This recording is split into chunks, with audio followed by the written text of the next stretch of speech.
لفافہ جان کر گرایا گیا اور پھر اٹھا لیا گیا۔ دو ایک عجیب گھبرائی ہوئی حرکتیں سرزد ہوئیں۔ میں برجو وہ جانے کہاں گیا، بے ضرورت سر کھجایا گیا۔ دروازہ کھلا اور بوکھلائی شکل کا ایک میلا سا چھوکرا تھیلی میں کچھ لیے ذرا ہانپتا ہوا آیا۔ برجو نے اطمینان سے ایک لمبی سانس لی اور 2 انچ لمبی کھنچ گئی۔ اوہ! برجو کچھ کھسیانی اور بہت کچھ سٹپٹاتی لوٹ پڑی۔ سیڑھیوں پر نیچے اترتے وقت وہ پھر چونکی۔ کیوں بے برجو، اب لوٹا ہے تو؟ جب کا گیا؟ چل اب سیدھی طرح، بن مرغا، گھنٹہ بھر۔ تڑ سے تھپڑ کا پٹاخہ سنائی دیا۔ کیوں رے کتے؟ برجو ماسی کے قریب بیٹھ کر پھر ساڑی کے پلو سے کھیلنے لگی۔ اور بہن میں نے جو اچار ڈالا تھا سو بھی ساری پھپھوندی لگ گئی، برجو کی ماں بے تکان کہہ رہی تھی۔ افسانے کا دوسرا حصہ، بن بلایا مہمان۔ کہتے ہیں اونگتے کو ٹھیلتے کا بہانہ۔ ہم ہندوستانی ایسے جنگجو واقع ہوئے ہیں کہ بس بات بے بات جوتم پیزار۔ مسجد کے سامنے کافروں نے ڈھول پیٹے، مسلمانوں نے ڈھول پیٹنے والوں کو پیٹ ڈالا۔ مندر کے آگے سے تازیے نکلے اور لٹھ چلا۔ دراصل ہم لوگ حساس بہت واقع ہوئے ہیں۔ پیپل کا ایک شریر گدا عین سڑک پر جھک آیا، اور جب قداور تازیوں نے ادھر سے چہل قدمی کی کوشش کی تو جھکنے کی ضرورت پڑی۔ تازیے اور جھکیں، اور گدا وہ بھی پیپل کا۔ توبہ کیجئے، اسی طرح ڈٹا رہا۔ نتیجہ؟ سینکڑوں گھر لٹ گئے۔ ہندوؤں نے مسلمانوں کے گھر پھونک دیے، مسلمانوں نے ہندوؤں کو کاٹ کے رکھ دیا۔ یہ تو لمبی داستان ہے، مگر ہم میں سے کون ایسا ہے جس کے لیے یہ نئی بات ہے؟ ہمارے پردادا کے وقت سے لے کر اب تک تازیوں اور پیپل کے گدوں کا خاندانی بیر چلا آتا ہے، اور خدا نہ کرے جو ہم اپنی قومی خوبیوں کو خیر بات کہیں۔ اور جب مسلمانوں نے گدا کاٹا تو اندازہ لگا لیجئے کیا ہوا۔ اور جب ہندو مسلمان لڑ رہے ہوں تو برجو ماسی جی کو دیکھنے کیسے جائے؟ گلی میں جب لیجیو چلیو کا غل مچتا تو برجو کمینہ مسلمنٹوں کو ان کے مظالم سے باز رکھنے کے لیے تلسی کے پیڑ کے آگے دونوں وقت ہاتھ جوڑ کر ماتھا ٹیکتی۔ مگر اس دن کمبختوں نے تلسی کے گملے کو بھی تو ہاتھا پائی اور دھکا پیل میں کچل کر رکھ دیا تھا۔ نہ جانے کہاں سے غولِ بیابانی بڑے پھاٹک کو پھاند کر آ پہنچا تھا۔ رات کو وہ اپنے کمرے میں آنے سے پہلے ماں سے لپٹ کر اطمینان کر لیتی کہ گھر میں پرندہ پر بھی نہیں مار سکتا، اور اس کے کمرے کے پاس ہی گورکھوں کو تعینات کر دیا گیا ہے۔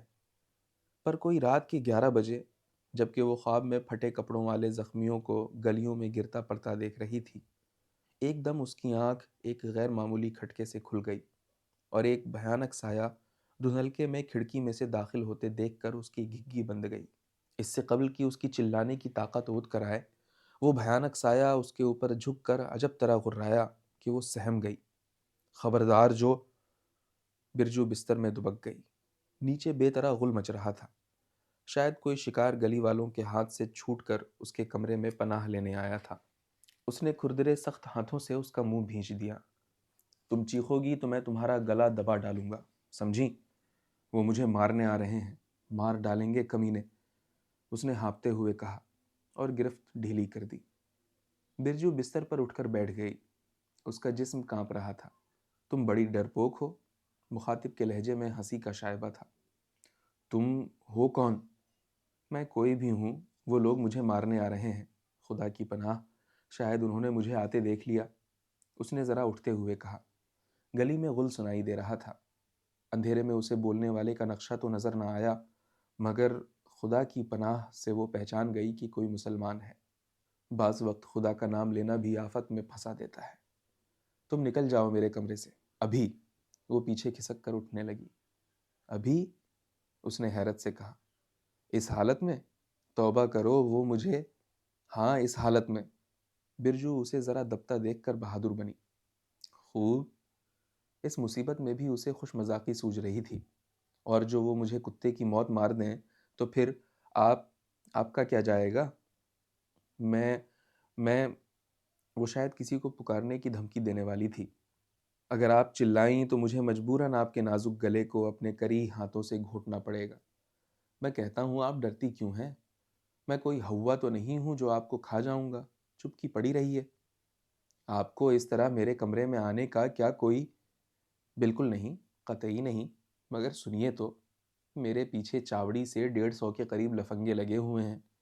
نہ جانے کیسے کیسے گھنٹہ بھر سے بھاگم بھاگ یہاں تک آیا ہوں اور مجبوراً مجھے آپ کے دولت خانے میں بغیر اجازت کے گھسنا پڑا۔ یقین مانیے مجھے رات کے 12 بجے آپ جیسی حسین چھوکریوں کے کمروں میں گھسنے کی قطعی عادت نہیں۔ ہاں، اور میں ذرا دیکھوں تو آپ کہاں ہے آپ کا وہ آپ کی بجلی؟ ذرا جلائیے تو۔ بالکل نہیں، آپ نکل جائیے یہاں سے ورنہ، برجو نے ذرا تن کر کہا۔ ورنہ؟ ورنہ کیا؟ آنے والے نے بجلی کے بٹن کو تلاش کرنا شروع کیا۔ ورنہ یہ کہ میں ابھی کسی کو بلا لیں گی، یہی نا؟ ہاں۔ پھر پھر پھر تم کتے کی طرح آپ کے کمرے میں ذبح کر دیا جاؤں گا۔ میز پر رکھے ہوئے لیمپ کو روشن کرنے پر برجو کی حیرت کی انتہا نہ رہی۔ کیوں بے کتے اس کے دماغ میں گونجنے لگا۔ ماسی کے گھر والا دیوانہ انسان خون اور کیچڑ میں لتھڑا، چیتھڑوں میں ملبوس، ہاتھ میں ایک حقیر سی چھڑی لیے لیمپ کی روشنی سے گھبرائی ہوئی آنکھیں جھپکا رہا تھا۔ رشید، اس کی ماسی کا بیٹا۔ وہ کچھ متحیر اور کچھ خوف زدہ اپنے کو ساڑی میں لپیٹتی ہوئی پلنگ کے دوسری طرف کھڑی ہو گئی۔ کیا آپ پسند کریں گی کہ آپ اس وقت باہر گلی میں جائیں؟ اس نے شاید برجو کو نہ پہچانتے ہوئے کہا۔ لیکن یہ کیسے ہو سکتا ہے کہ آپ میرے کمرے میں رہیں؟ اور یہ کیسے ہو سکتا ہے کہ میں اپنی بوٹیاں نچوانے باہر چلا جاؤں؟ آپ بڑے بزدل ہیں۔ ہیں میں؟ مگر ذرا سوچئے تو، میں کس طرح اتنے درندوں سے لڑ سکتا ہوں؟ میں کیا جانوں؟ لیجئے شاید وہ پھر آ گئے۔ شکار نے احاطے میں غل سن کر دروازے کی طرف بڑھتے ہوئے کہا اور دروازہ بند کر دیا۔ یہ آپ کیا کر رہے ہیں؟ برجو نے گھبرا کر کہا۔ شاید دروازہ بند کر رہا ہوں۔ اس کے لہجے میں ایک تلخ تبسم جھلک رہا تھا۔ اور پھر میں آپ کو ابھی ان کے حوالے کر دوں گی، برجو نے جھلا کر کہا اور دروازے کی طرف بڑھی۔ کیا آپ نے فیصلہ کر لیا کہ مجھے مر جانا چاہیے؟ بن بلائے مہمان نے ذرا طنز سے کہا۔ یہ میں نہیں جانتی، برجو نے ذرا تکلف سے جواب دیا۔ تو ٹھیک ہے، میں یہیں مروں گا، اور وہ کرسی پر ڈٹ کر بیٹھ گیا۔ برجو ٹھٹکی۔ تمہیں باہر جانا پڑے گا، اس نے رعب سے کہا۔ مرنے کے لیے نا؟ خوب۔ جی نہیں، میں یہیں اسی جگہ مروں گا، تاکہ آپ دیکھیں کس طرح میری گردن میں سے خون کے شراٹے نکلتے ہیں۔ بھائی جہاں میرا دل چاہے گا وہیں مروں گا، نہ کہ آپ کے حکم کے مطابق۔ برجو نے پھریری لی۔ اور تازہ تازہ خون لال لال یہاں بہے گا، اس نے اپنے چاروں طرف اشارہ کیا۔ مگر، برجو لوٹ پڑی۔ اگر نہ مگر، اور پھر میں بھوت بن کر آپ کو بس سمجھ لیجئے۔ خوب۔ آپ کمرے سے چلے جائیے۔ برجو کچھ لاچار سی ہو گئی۔ جی نہیں، اب تو آپ دیکھیں، آپ نے کبھی بکرے کٹتے دیکھے ہیں؟ کھچا کھچ گوشت کا قیمہ بنتے، ہڈیوں کا چورا ہوتے دیکھا ہے؟ کمزوری سے فائدہ اٹھایا گیا۔ برجو نے 2 دفعہ قصائی کی دکان دیکھی تھی۔ اس کے رونگٹے کھڑے ہو گئے۔ اور میرا سر وہ لوگ اینٹوں سے پھوڑیں گے، میرا بھیجا یہاں، اور کیا عجب جو یہ سب آپ کی خوبصورت چیزیں میرے خون سے لتھڑ جائیں۔ بہتر ہو کہ ذرا آپ اپنا سامان وغیرہ کھسکا لیں، کیونکہ وہ لوگ مجھے آسانی سے ذبح نہ کر سکیں گے۔ وہ گھمسان کی لڑائی ہوگی، یاد رکھیے۔ آپ مجھے بزدل کہتی ہیں، 4 کو مار کے مروں گا۔ آپ بڑے عجیب آدمی ہیں۔ برجو مجبور ہو کر مڑی۔ کیا سمجھتی ہیں آپ؟ سمجھا کیا تھا آپ نے مجھے؟ اکڑ کر سینہ تانتے ہوئے کہا گیا۔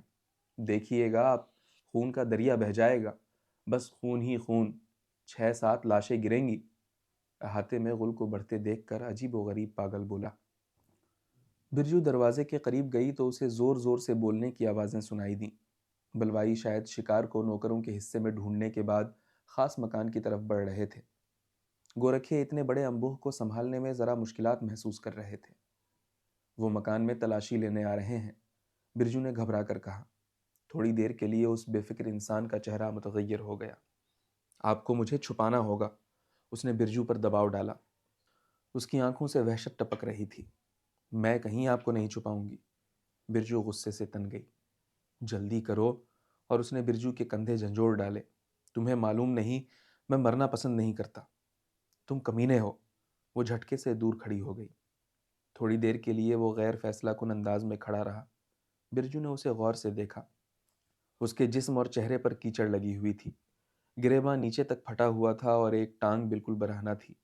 باوجود سردی کے وہ پسینے میں نہایا ہوا تھا۔ پریشان بال بے ترتیبی سے بکھرے ہوئے تھے۔ اگر وہ اتنا گندا نہ ہوتا تو اچھی خاصی شکل تھی۔ تم واقعی چاہتی ہو کہ میں مارا جاؤں؟ ذرا سوچو، اگر تمہارا اکلوتا بیٹا اس طرح بلا میں پھنس جاتا تو تم کیا اسے ان درندوں کو دے دیتی تاکہ وہ اس کی بوٹیاں چبا ڈالیں؟ اسے دروازے کی طرف کوئی آتا معلوم ہوا۔ لپک کر اس نے بجلی بجھا دی اور مضبوطی سے برجو کے کندھے گرفت میں لے لیے۔ اگر تم بولیں تو میں، اس نے خوفناک طریقے پر دانت بھینچ کر کہا، تمہیں بھی میرے ساتھ مرنا ہوگا، سمجھی؟ اچھا، اس پردے کے پیچھے چھپ جاؤ، برجو مجبور ہو کر بولی۔ وہ خون خچر کے خیال سے لرز گئی۔ آنے والے نے آہستہ سے دروازہ کھٹکھٹایا۔ بیوی، کسی نے ڈری ہوئی آواز سے پکارا۔ بالکل خاموش، گھٹی ہوئی تاریکی میں برجو نے سنا اور کندھوں کی گرفت مضبوط ہوتی گئی۔ چھپ جاؤ، پرماتما کے لیے چھپ جاؤ، اس نے اجنبی دیوانے کو دیکھتے ہوئے کہا۔ بیوی، لوگ آ رہے ہیں، اور ساتھ ساتھ غل بالکل برآمدے میں سنائی دیا۔ وہ چیخ چیخ کر کہہ رہے تھے کہ انہوں نے ایک آدمی اسی سمت آتے دیکھا تھا۔ چلو، میں تمہیں ادھر چھپا دوں گی۔ لیکن جیسے وہ کچھ سن ہی نہیں رہا تھا، کیونکہ وہ بت کی طرح کھڑا رہا۔ چلیے، اس نے ذرا التجا آمیز طریقے پر اسے ڈھکیلا۔ نہیں، تم کہتی ہو میں بزدل ہوں، میں تمہیں دکھاؤں گا، ذرا دروازہ کھول دو۔ وہ دروازے کی طرف بڑھا۔ نہیں، یہ کیا کرتے ہو، وہ تمہیں مار ڈالیں گے۔ بلا سے وہ اسے ڈھکیلتا آگے بڑھا۔ دیا کیجیے پرماتما کے نام پہ، وہ اسے روک کر بولی۔ کیوں؟ میں خون نہیں دیکھ سکتی۔ بڑی خودغرض ہیں آپ۔ اچھا، آپ چلی جائیے اور مجھے، نہیں، میں آپ کو مرنے نہیں دوں گی، جلدی کیجیے، وہ لوگ ڈرائنگ روم میں بھی ڈھونڈ چکے، اب ادھر ہی آ رہے ہیں۔ میں نے کہہ دیا کہ میں دکھا دوں گا آپ کو، یقیناً خوش ہو جائیں گی آپ۔ وہ بے دردی سے ہنسا۔ میں آپ کے ہاتھ جوڑتی ہوں، برجو سبکیاں بھرنے لگی۔ یہ خوب زبردستی ہے، اس نے روٹھے ہوئے بچے کی طرح کہا، اور برجو اسے گھسیٹتی ہوئی پردے کے پیچھے لے گئی۔ خاموش، اگر آپ ذرا ہلے تو وہ دیکھ لیں، اس نے اس کے کان کے قریب کہا۔ پردہ برابر کر کے اس نے لیمپ جلایا اور جلدی جلدی اس نے وہ کیچڑ اور مٹی جھاڑی جو کہ فرش اور قالین پر لگ گئی تھی۔ جلدی سے کھڑکی بھی بند کر دی اور ایک گلدان اور چند کتابیں اٹھا کر وہاں رکھ دیں تاکہ کوئی سمجھے کہ کھڑکی کھلی ہی نہ تھی۔ کون ہے؟ اس نے دروازہ کھولا۔ دروازے پر اس کی آیا کھڑی کانپ رہی تھی اور اس کے پیچھے اس کی ماں دوڑی آتی دکھائی دی۔ بی بی، وہ لٹیرے آ گئے، ناز جائے ان کا، کہتے ہیں کوئی مسلمان آپ کے کمرے میں آ گیا ہے۔ میرے کمرے میں؟ برجو بن کر بولی۔ ہاں، انہوں نے اسے دیوار پر چڑھتے دیکھا اور اے لو، وہ آ بھی گئے، آگ لگ جائے ان کو۔ ماں انہیں کوسنے لگی۔ تھوڑی دیر میں یہ معلوم ہوا کہ برآمدہ نہیں کراہی بازار ہے، اور وحشیوں کسی حیت کی چند قحط زدہ شکلیں دروازے میں نظر آئیں۔ کیا ہے؟ ایک مہارانی کسی شان سے برجو آگے بڑھی۔ کچھ نہیں شریمتی جی، ایک ملچ آپ کے کمرے میں ہم نے آتے دیکھا ہے۔ میرے کمرے میں؟ برجو نے حیرت سے انہیں داخل ہونے کا راستہ چھوڑتے ہوئے کہا۔ ہاں، اور بہت سی عجیب عجیب شکلیں آگے آئیں، لیکن ایک ہی لمحے میں انہیں سوائے چند مسحور کن اشیاء کے اور کچھ نظر نہ آیا۔ وہ لوگ حیرت سے ان عجیب و غریب کرسیوں اور میز پر رکھی ہوئی چیزوں کو گھورنے لگے۔ تھوڑی دیر کے لیے شکار کو بھول گئے، جو شاید غور سے سنتے تو سانس کی آواز سن لیتے۔ یہاں کون آتا؟ برجو نے دل میں لرزتے ہوئے کہا۔ یہاں کون آتا؟ ان میں سے شاید ان کا لیڈر بولا۔ کوئی بھی نہیں، سیٹھانی نے اطمینان سے کہا۔ ذرا نا امید ہو کر جاتے ہوئے بلوائی یقین دلا گئے کہ وہ محض قومی ہمدردی سے مجبور ہو کر ایک دشت سے انہیں بچانے آئے تھے۔ اس کی ماں بے طرح گھبرائی ہوئی تھی اور اسے مجبور کیا کہ وہ چل کر اس کے پاس سوئے یا کم از کم اپنی آیا کو تو پاس سلا ہی لے۔ برجو نے ہنس کر اسے یقین دلایا کہ وہ قطعی نہیں ڈر رہی ہے۔ ڈرنے کی ایسی بات ہی کیا تھی، وہمی لوگ تھے۔ اس نے اپنے حسین کمرے میں آیا کی گودڑی آنے کے تصور کا مذاق اڑا کر بہانہ بنا دیا۔ آیا اسے گزرتے زمانے کی باتیں یاد دلا کر روب جمانے لگی، جب برجو ننھی سی تھی اور اسی گودڑی میں کس مزے سے سوتی تھی۔ اب میں بڑی ہو گئی ہوں، وہ ہنسی۔ دروازہ بند کر لینے کی سخت تاکید کر کے اور دشتوں سے بچے رہنے کی دعا دیتی ہوئی، بھولی بھالی بڑھیوں کے جانے کے بعد برجو پردے کی طرف مخاطب ہوئی۔ جس کے بیچ میں ایک مسخرہ چہرہ مسکرا رہا تھا۔ اب تم فوراً چلے جاؤ، اس نے اپنی پہلی سختی سے کہا۔ اور وہ نہایت اطمینان سے آ کر کرسی پر بیٹھ گیا۔ سنا نہیں، اب جانا چاہیے تمہیں۔ اوہ ذرا، نہیں، اب تم 1 منٹ بھی نہیں ٹھہر سکتے۔ نہیں جاتا میں، بلا لو ان جنگلیوں کو، تم سے تو وہی بہتر تھے۔ اس نے بے بات جھلانا شروع کیا۔ تمہیں بات کرنا نہیں آتی؟ اور تمہیں کون سی بات کرنا آتی ہے؟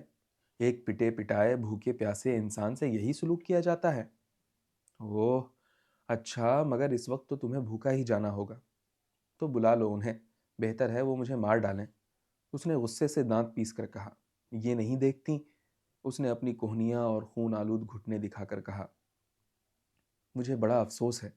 وہ پانی لینے چلی۔ اور کیا ہونا ہی چاہیے، اس نے بڑبڑانا شروع کیا۔ لوٹا برجو کے ہاتھ سے لے کر پہلے تو اسے پی کر بالکل خالی کر دیا اور پھر اور مانگا۔ کبھی کسی نے تمہیں لڑکیوں سے بات کرنا نہیں سکھایا؟ ادھر لاؤ اپنا بازو۔ برجو نے کپڑے میں سے زائد پانی نچوڑ کر بزرگانہ لہجے سے کہا، مگر اسے ترس آ رہا تھا۔ کوئی کیا بات کرنا سیکھے، تم لوگ خواہ کیسی ہی بہادر ہو، جہاں کوئی اجنبی آیا اور تم لوگ نئے تیتر کی طرح بھڑکیں۔ کہو بھلا، میں خود مصیبت میں گرفتار ہوں، تمہیں کیا نقصان پہنچا سکتا ہوں؟ مگر نہیں، تم خود ہی پرانے دستور پر چلو گی، اور ہم لوگ جان نہ پہچان جہاں کسی لڑکی کو مصیبت میں دیکھا اور اپنی جان ہتھیلی پر رکھ کر پہنچے۔ اگر تم اس وقت اس طرح گر جاتی تو یقین مانو جان دینے میں بھی مجھے عذر نہ ہوتا، مگر تم… دکھتا تو نہیں؟ برجو نے بات بدلنے کے لیے زخم کو کپڑے سے چھو کر پوچھا۔ قطعی نہیں، ربڑ کا بنا ہوا ہوں۔ برجو ہنسنے لگی۔ اب تو جانے میں کوئی عذر نہیں، خون پوچھنے کے بعد کہا۔ اس طرح؟ اس نے اپنے چیتھڑوں کی طرف غصے سے دیکھ کر کہا۔ تو میری ساڑی اور جمپر پہن جاؤ۔ وہ بستر پر بیٹھ کر ہنسنے لگی۔ تمہیں کسی نے لڑکوں سے بات کرنا نہیں سکھایا؟ اس نے تان سے دہرایا، اور تھوڑی دیر بعد وہ برجو کی سفید ساڑی کو آدھا اوڑھے اور آدھا لپیٹے جانے کے لیے تیار ہو گیا اور کھڑکی کھولنے لگا۔ ادھر سے؟ اور نہیں تو پھر کدھر سے؟ تم سمجھتی ہو میں تمہارے گھر کے کونے کونے سے واقف ہوں؟ اس نے نہایت برا مان کر کہا۔ پھاٹک سے نکل جاؤ، گورکھے۔ وہ دونوں سوچ میں پڑ گئے۔ ماں کو خبر دینی ہوگی، تم جانو، دیکھو مارا گیا تو۔ چپ رہو، مگر سنو تو، ادھر تو کوئی دکھائی نہیں دیتا، اس نے کھڑکی کھول کر جھانکتے ہوئے کہا، اور دوسرے لمحے وہ سنسان گلیوں میں سمٹتا بچتا چلا جا رہا تھا۔ افسانے کا تیسرا حصہ، بچہ۔ فساد بڑھتا گیا۔ گورنمنٹ نے دونوں پارٹی کے ممبروں کو بغیر تحقیق جیل میں ٹھونسنا شروع کیا۔ مارنے والا اور پٹنے والا دونوں گئے۔ اسی ہنگامے میں رشید کو پھر اپنی ماں کی بیماری کی وجہ سے نکلنا پڑا۔ شہر کے گلی کوچوں میں معلوم ہوتا تھا سنیما کے سین دکھائے جا رہے ہیں۔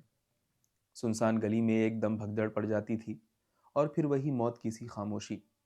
جھگڑے فساد کے درمیان میں ہی رشید ایک ننھے سے ننگے دھڑنگے بچے کو بلوائیوں کے پیروں سے کچلنے سے بچا کر ادھر ادھر سے بچتا اپنے گھر پہنچا تو ایک اور ہی مصیبت آن پڑی۔ ایک تو ماں بیمار، اوپر سے بچے کا پالنا۔ نوکر بلوے کے سلسلے میں نہ جانے کہاں اڑے ہوئے تھے۔ گھر پر ایک تباہی چھا گئی تھی۔ جھاڑو دینے اور کھانا پکانے اور ماں کی تیمارداری کرنے میں رشید کا دماغ لوٹا جاتا تھا، اور جب سے بچہ آیا تھا اس کے اور بھی حواس گم تھے۔ اسے نہلانے دھلانے میں اسے قیامت کا سامنا کرنا پڑتا تھا۔ بچہ صرف گھٹنوں چلتا تھا اور کچھ کھا بھی نہ سکتا تھا۔ وہ 4 دفعہ بچے کو بالکل ایک گلاس کی طرح کھنگال ڈالتا اور پھر بھی میلا ہی رہتا۔ نہلانے میں نہ جانے کتنی دفعہ صابن ہاتھ سے پھسلتا، کتنی دفعہ بچہ لوٹا اوندھا دیتا، اور کتنی ہی مرتبہ خود بچہ ہاتھ سے پھسل کر موری میں جا پڑتا، اور پھر اسے کپڑے پہنانا، خدا کی پناہ۔ رشید نے اپنے سارے بنیان اسے پہنا ڈالے، پھر تکیے کے غلافوں کی باری آئی، اور آخر میں اس نے اسے چیتھڑے پہنا کر اوپر سے دھجیوں کی مدد سے ایک کرتے کی شکل میں جسم پر باندھ دیا۔ اس کے کمرے میں میلے اور گیلے کپڑوں کے انبار میں بچہ کھیلا کرتا۔ وہ بے چین تھا کہ کب بلوا ختم ہو اور وہ اس فتنے کو اس کے ماں باپ تک پہنچا دے۔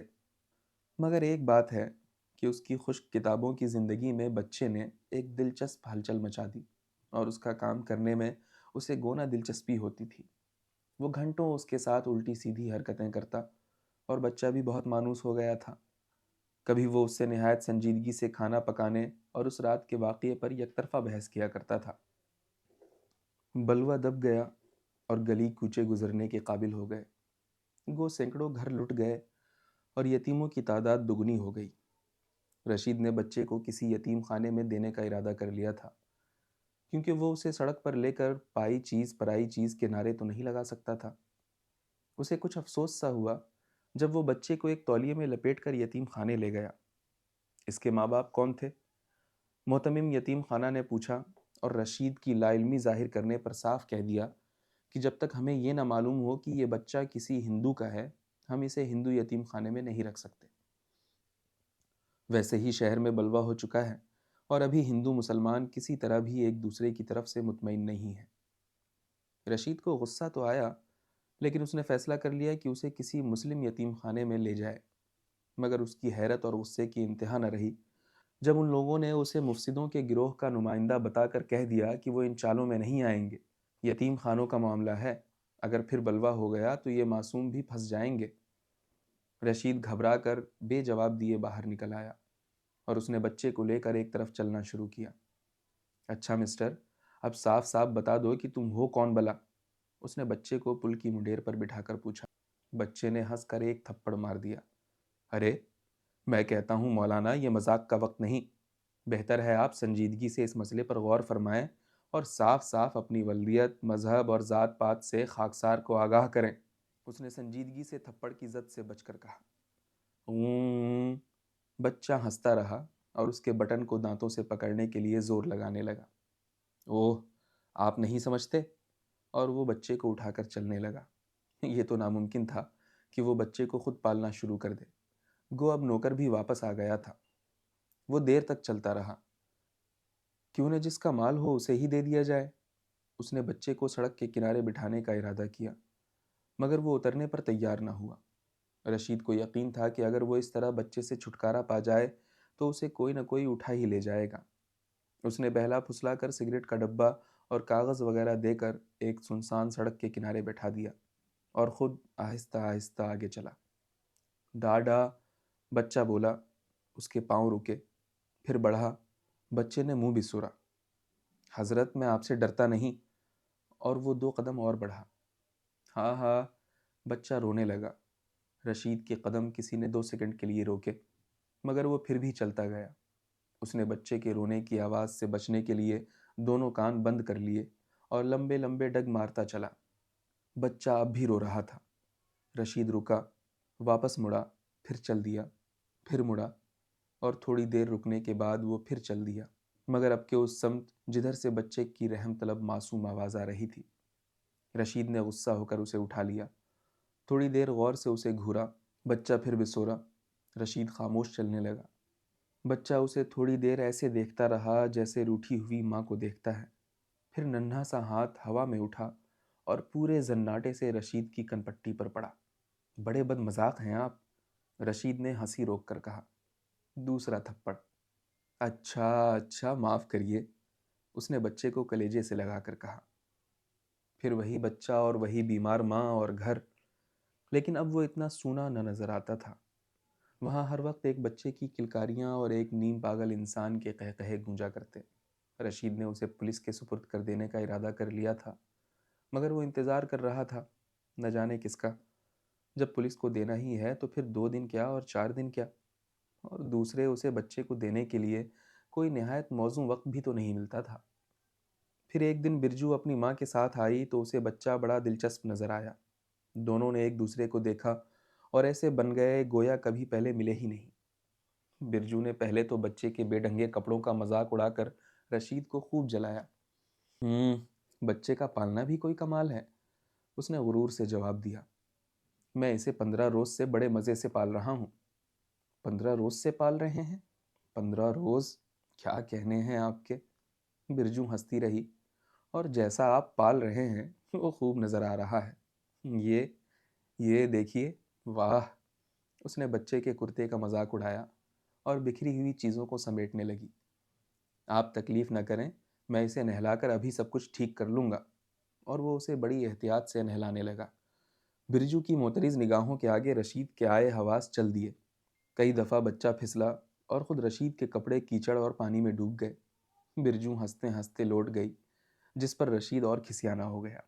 جب بچے کی آنکھوں میں صابن لگا تو برجو سے نہ رہا گیا اور وہ بے چین ہو کر بڑھی اور بچے کو لے لیا۔ ہٹیے، آپ تو مار ہی ڈالیں گے بیچارے کو۔ یعنی اتنے دن سے ادموا تو کر دیا، برجو نے بچے کو سلیقے سے سنبھالتے ہوئے کہا۔ اچھا، تو گویا آپ بڑی ماہر ہیں، دیکھیں تو آپ کیا کمال دکھاتی ہیں، رشید نے اپنے کپڑے نچوڑتے ہوئے ایک طرف ہو کر کہا۔ برجو نے بچے کو نہلا کر بدن پوچھنا چاہا تو رشید بے طرح گھبرا گیا۔ اس نے چاروں طرف دیکھ کر اپنی قمیض کھوٹی پر سے اتاری، کیونکہ کل چادریں اور تولیے کیچڑ میں بھرے کونے میں پڑے تھے۔ قمیض سے؟ برجو نے برا مان کر کہا اور رشید سر کھجانے لگے۔ لائیے وہ میز پوش، برجو نے معاملے کو سمجھ کر تان سے مسکرا کر کہا۔ جب بچہ نہا چکا تو رشید تازہ دھلا ہوا بنیان لیے بڑے مستعد کھڑے تھے۔ برجو نے صرف نفرت سے بنیان دور پھینک دیا اور بچے کو اسی تولیے میں لپیٹ کر کھڑی ہو گئی۔ میں آج ہی اسے دے آؤں گا، رشید نے شکست خوردہ لہجے میں کہا اور اداس ہو کر بیٹھ گیا۔ آپ اسے مجھے دے دیجئے۔ آپ کو؟ آپ کیا کریں گی؟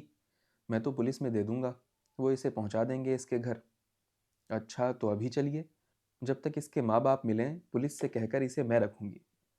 آپ کیوں یہ درد سر مول لیتی ہیں؟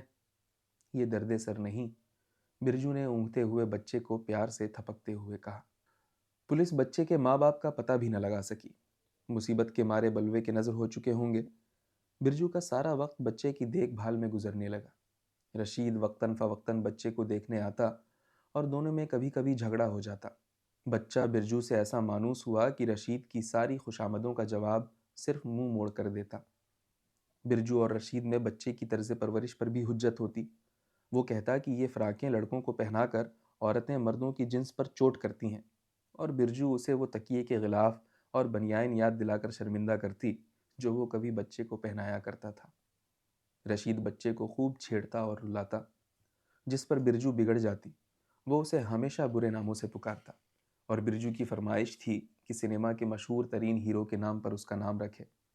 وہ بچے کو پیاری پیاری لوریاں سناتی تو رشید بالکل اس کا الٹا کر کے برجو کو چھیڑتا اور وہ کبھی بگڑ جاتی۔ آپ ہوتے کون ہیں؟ میرا جی چاہے جو کچھ کروں، میرا بچہ ہے۔ خوب، اور کیا میرا بچہ نہیں ہے؟ آپ کو بگڑنے کا کیا حق؟ یہ میں کب کہتی ہوں کہ آپ کا نہیں، بھول پن سے برجو بولی۔ دونوں کا ہے۔ دونوں کا؟ رشید نے امید اور بیم کے ملے جلے جذبات سے مغلوب ہو کر پوچھا۔ برجو کا سر جھک گیا اور وہ بچے کو لے کر دوسرے کمرے میں بھاگ گئی۔ قوم نے پھر جاگنا شروع کیا۔ بہت جلد چند معزز ہستیوں کو پتہ لگ گیا کہ ایک مسلمان بچہ ہنود کے یہاں پرورش پا رہا ہے۔ ہندوؤں کو بھی فوراً اس بچے کی حمایت میں اٹھنا پڑا، کیونکہ انہیں یقین تھا کہ بچہ کسی اونچی ذات کا ہندو ہے۔ دونوں کا خوف اور اسلام خطرے میں ہونے کا خیال ظاہر کیا گیا۔ قوم کے سب سے بڑے خدمتگار یعنی ایڈیٹر گلا پھاڑ پھاڑ کر اٹھنے لگے، اور پھر جلسے ہوئے جن میں اس بچے کے مذہب کے خطرے میں ہونے کی وجہ سے ہندوستان کی تباہی کے آثار نظر آنے لگے۔ وہی بچہ جسے ہندو مسلمان دونوں نے دھتکار دیا تھا، اگر اپنی اور ہم انجام ہستیوں کی طرح سڑک پر کتوں کے ساتھ جھوٹے ٹکڑوں اور چچوڑی ہڈیوں کے پیچھے لڑ کر کسی روز خاموشی سے سڑک پر ہی اپنی آخری سانس لے لیتا تو کچھ نہ تھا، پر یوں اس کے دھرم کی گت اور اس کے ساتھ ساتھ ہندوستان بھر کے مذہب کا زوال یقینی تھا۔ بھلا کس سے دیکھا جاتا؟ معاملہ اور بڑھا۔ دونوں فریقوں نے لاتعداد گواہ اس بچے کے مذہب کو ثابت کرنے کے لیے مہیا کر دیے، مگر رسی کھنچتی ہی رہی۔ دونوں طرف زور و شور سے چندے جمع کیے جانے لگے اور باقاعدہ فنڈ قائم ہو گئے، جو شاید کسی زلزلہ زدہ شہر کے لیے بھی نہ کیے جاتے، اور جب کہ نہ جانے کتنے ہی معصوم مذہب سے دور جن کا دھرم صرف غربت تھی فاقہ کشی میں گھرے ہوئے تھے، لاکھوں روپیہ وکیلوں اور گواہوں کی جیبوں میں اڈیلا جا رہا تھا۔ یہ تو ہوئی ایک ملک کی مذہب پرستی۔ جو کبھی فیصلہ ہندوؤں کے موافق ہوتا تو فوراً اسلامی جھنڈے ہوا میں لہرانے لگتے، اللہ اکبر کے خارا شگاف نعروں سے سوتی قوم کو جگا دیا جاتا، روپے کی بوچھاڑ ہوتی اور بچہ دوسری پارٹی کی طرف منتقل ہو جاتا، لیکن فوراً ہی تلک دھاری پنڈت اور قوم کے موٹے موٹے لیڈر آکاش کے کل دیوتاؤں کو تڑپ تڑپ کر پکارتے اور بچہ پولو کی گیند کی طرح کبھی ادھر اور کبھی ادھر لڑکا دیا جاتا۔ انسانی زندگی کا یہ کھیل انتہائی دلچسپی پر پہنچ گیا۔ معاملہ اور بھی نازک ہو گیا۔ برجو نے صاف انکار کر دیا کہ ثبوت ملنے سے پہلے وہ کسی طرح بچے کو جدا نہ کرے گی۔ اس کے ماں اور باپ انتہا سے زیادہ پریشان تھے۔ انہوں نے بہت سمجھایا کہ چولہے میں ڈالے بچے کو اس سے دست بردار ہو جائے، مگر وہ ایک ضدی بچی کی طرح اڑ گئی۔ بچے کی محبت، عوام کی زیادتی کہ وہ اس کے پیچھے فضول لڑ رہے تھے، اور اوپر سے اس کی ضدی طبیعت، ان تین چیزوں نے مل جل کر اسے دیوانہ بنا دیا۔ یہاں تک کہ وہ رشید کے سمجھانے پر اور بگڑ گئی۔ اسے پرواہ نہ تھی کہ فیصلہ ہندوؤں کے موافق ہو یا مسلمانوں کے، وہ تو صرف بچے کو چاہتی تھی۔ اور آخر اس کے صبر کی انتہا ہو گئی جب بچے کو ایک پارٹی کے حق میں مکمل فیصلہ ہو جانے کی وجہ سے اس سے درخواست کی گئی کہ وہ بچے کو فوراً دے دے۔ کبھی نہیں، یہ میرا بچہ ہے، اس نے باولوں کی طرح چیخ کر کہا۔ تمہارا بچہ؟ وکیل نے دھوکہ کھا کر جرح کی۔ میں نہیں دوں گی۔ وہ کچھ مجبور ہو کر اور بھی دیوانی ہو گئی۔ تمہیں ثبوت دینا ہوگا کہ یہ تمہارا بچہ ہے۔ برجو نے پریشان ہو کر سر جھکا لیا۔ واقعہ ایک نئی صورت میں تبدیل ہونے لگا۔ کیا کوئی ماں یہ ثبوت دے سکتی ہے کہ اس کا بچہ اسی کا بچہ ہے؟ دوسرے وکیل نے کہا، ثبوت یہی ہے کہ وہ اس کی ماں ہے اور وہ اس کا بچہ۔ کچہری میں غلغلہ مچ گیا۔ برادری کی لاج اور بدنامی کا خاکہ اڑنے لگا۔ لالا جی نے چاہا کہ وہ اسے زبردستی گھر لے جائیں، مگر برجو پر ضد بری طرح سوار تھی۔ نہیں، میں اسے نہیں دوں گی، اس نے بچے کو چمٹا کر کہا۔ آپ دیکھتے نہیں کہ بچے کے جدا کرنے کے خیال سے ہی لڑکی کی حالت غیر ہو جاتی ہے، اور پھر بھی آپ ثبوت مانگتے ہیں؟ دیکھیے ذرا، دیکھیے، کیا اب بھی آپ کو کوئی شک ہے؟ وکیل نے کہا، اور مامتا کا ایک دلدوز سین دیکھ کر سب کے سر معنی خیز طور پر ہلنے لگے۔ کئی آنکھوں میں تو آنسو آ گئے۔ مگر تمہیں ثبوت دینا ہوگا۔ اس کا باپ کون ہے؟ جج کی بھاری آواز گونجی۔ باپ؟ برجو نے گھبرا کر کہا۔ ہاں، تمہیں بچے کے باپ کا نام بتانا ہوگا۔ میں نہیں جانتی، برجو نے ہارتے ہوئے کہا، اور اس کی آنکھیں بھر آئیں اور سر جھک گیا۔ ظلم ہے، یہ صریحاً ظلم ہے۔ آپ ایک شریف لڑکی سے اس کے ناجائز بچے کے باپ کا نام پوچھتے ہیں؟ بکواسی وکیل بولا۔ یہ جھوٹ ہے، لالا جی تڑپ کر بولے۔ ہر باپ کو بیٹی کے ایسے معاملے کو جھوٹ کہنے کا حق ہے، وکیل بڑبڑایا۔ معاملے کی عجیب و غریب حیت کو دیکھ کر برجو بدحواس ہو گئی۔ یہ میرا بچہ نہیں ہے، اس نے ذرا تیز ہو کر کہا۔ ہاں، چھے غریب لڑکی، عزت کے آگے مامتا کچلی جا رہی ہے، وکیل نے تاسف اور درد بھرے لہجے میں کہا۔ برجو نے بچے کو علیحدہ کرنا چاہا، لیکن وہ اس سے چمٹ گیا۔ برجو اور بھی پریشان ہوئی۔ وکیل کی ہمت بڑھی۔ 20ویں صدی میں ایسی بھی مائیں ہوتی ہیں؟ کیا تم اس بچے کو یتیم خانے میں چھوڑ دو گی تاکہ وہ قوم کے ناکارہ فرد کی طرح بڑا ہو؟ کیا تمہارا دل اس ناانصافی کو قبول کرے گا؟ وکیل بے بات برجو سے الجھ پڑا، اور یتیم خانوں کی دردناک حالت کا ذکر کر کے اس نے اسے دہلا دیا۔ اس نے بچے کو پیار سے اپنے قریب کر لیا۔ میں اسے نہیں چھوڑ سکتی، اس نے خود سے کہا۔ کوئی ثبوت، کوئی اور ثبوت؟ یہ بچہ تمہارا ہے، بشرطے کہ تم اس کے باپ کا نام بتاؤ۔ برجو کے خاندان والوں کی چیخ پکار کے درمیان جج نے فیصلہ کیا۔ برجو کا سر پھر جھک گیا، اور جب اس کی شکست خوردہ آنکھیں دوبارہ اٹھیں تو رشید کے چہرے پر پڑی، جو پہلے ہی سے پریشان اور گھبرایا ہوا تھا۔ خاموشی سے لوگوں میں اشارے ہوئے، ایک دوسرے کو دیکھا گیا، اور معاملہ صاف نظر آیا۔ رشید بے چین ہو کر کھڑا ہو گیا۔ برجو نے بچے کو چھوڑ دیا، اور وہ رینگتا ہوا رشید کے پاس جا پہنچا۔ محبت کا یہ دردناک سین دیکھ کر لوگوں کو بے اختیار آنسو چھپانا پڑے، اور پھر غیب سے فرشتوں نے دیکھا کہ 2 ہاتھ ایک رجسٹر پر کچھ لکھ رہے ہیں۔ ان میں سے ایک ہاتھ برجو کا تھا اور دوسرا رشید کا۔ اب بھی ان دونوں میں بچے کی وجہ سے ویسی ہی دلچسپ لڑائیاں ہوتی ہیں۔ میرا بچہ ایک کہتا ہے، میرا بچہ دوسرا ضد کرتا ہے، ہم دونوں کا بچہ۔ دونوں اتفاق رائے سے فیصلہ کرتے ہیں۔